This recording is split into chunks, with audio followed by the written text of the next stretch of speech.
शरद पवारांकडे टीका करायला विषय नसल्यास ते जातीवरून आरोप करतात, असा आरोप टीव्ही9च्या कॉन्क्लेव्हमध्ये उपमुख्यमंत्री देवेंद्र फडणवीस यांनी शरद पवारांवर केलाय। दरम्यान फडणवीसांच्या या आरोपांना शरद पवार गटाकडूनही प्रत्युत्तर देण्यात आलं। नेमकं काय प्रकरण आहे पाहूया या संदर्भातला स्पेशल रिपोर्ट।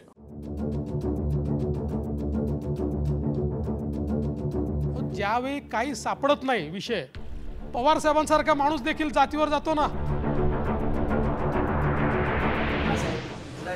कुठलाही खेळ अंगाशी आला की पवार साहेबांचे विरोधक शरद पवारांचं नाव घेतात। टीव्ही9 मराठीच्या कॉन्क्लेव्हमधून देवेंद्र फडणवीसांनी शरद पवारांवर गंभीर आरोप केलाय। शरद पवारांना विषय मिळत नाही तेव्हा ते जातीवर आरोप करतात, अशी टीका देवेंद्र फडणवीसांनी केली आहे।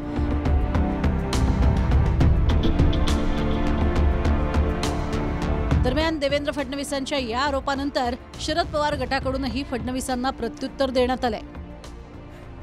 जरांगे तर बिचारे नवीन आहेत, ज्यावेळी काही सापडत नाही विषय, पवार साहेबांसारखा माणूस देखील जातीवर जातो ना।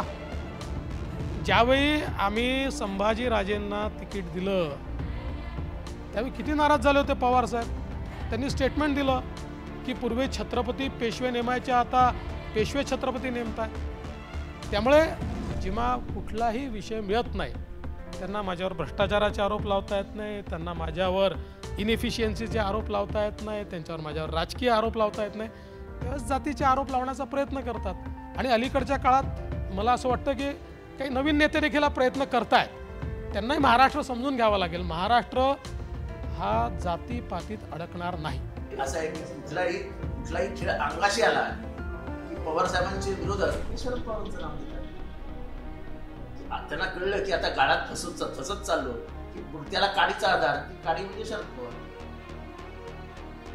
सोपं गणित आहे।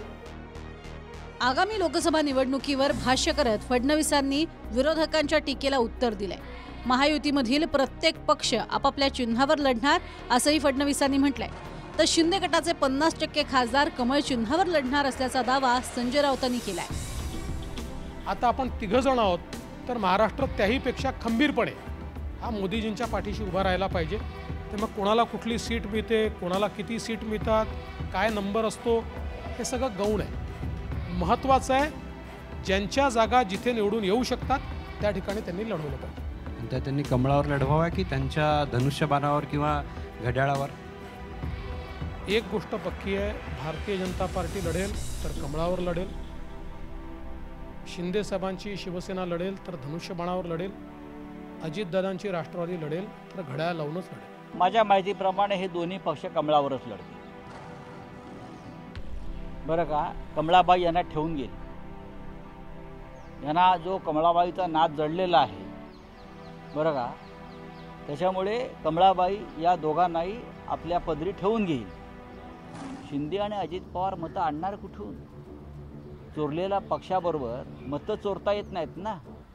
मतं ही शरद पवार साहेबांबरोबर आहेत आणि मतं माननीय उद्धव ठाकरे साहेबांबरोबर। शिंदे गँगचे अर्ध्यापेक्षा जास्त खासदार हे त्यांनी चोरलेल्या चिन्हावर लढायला तयार नाहीत। अजित पवारांबरोबरची लोकसुद्धा कमळाबाईबरोबरच जाऊ इच्छित आहेत। खोट्या बाबी आहेत, खोटारडेपणा आहे। एकनाथ शिंदेजींचे सर्व खासदार हे धनुष्यबाणवरच लढणार आहे। अजित पवारजीचे सर्व खासदार उमेदवार हे घड्याळवरच लढणार आहे, घडीवरच लढणार आहे। त्यामुळं कुणी असा संभ्रम तयार करणे हे कन्फ्युजन निर्माण करण्याकरता करतायत।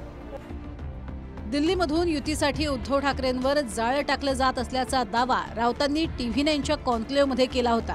दरम्यान राऊत अजूनही बेशुद्ध आहेत असं म्हणत फडणवीसांनी प्रत्युत्तर दिलं होतं। मात्र फडणवीसांच्या या टीकेवर संजय राऊतांनीही जोरदार पलटवार केलाय। आत्ता सुद्धा ह्या क्षणी सुद्धा माननीय उद्धव ठाकरे यांच्यावरती दिल्लीतले अनेक प्रमुख नेते जाळं फेकायचा प्रयत्न करतात, पण आम्ही त्या संदर्भात कोणती रिॲक्शन देत नाही। आम्ही महाविकास आघाडीमध्ये काम करतो आहोत आणि आम्ही शेवटपर्यंत महाविकास आघाडीत राहू। अजूनही बेशुद्धच आहेत, शुद्धले नाही संजय राऊतांना अजूनही। अजून तरी माझी दिल्लीत एवढी पत आहे की महाराष्ट्राचा एखादा विषय असेल तर मला विचारलं जातं। अद्याप तरी मला कोणीही हे विचारलेलं नाही। कोणी विश्वासघात केला, कोणी फसवलं बरं का। आता फडणवीस जे बोलतायत ना तोच विश्वासघात आहे. फडणवीस काही बोलतील, फडणवीसांवरती फार विश्वास ठेवू नका. लोकसभा निवडणुकीच्या पार्श्वभूमीवर सत्ताधारी विरोधकांमध्ये आरोप प्रत्यारोप सुरू आहेत. मात्र जसजशा निवडणुका जवळ येतील तसतशी राजकीय आरोपांची राळ उठत राहणार एवढं मात्र नक्की. Bureau report, TV9 Marathi.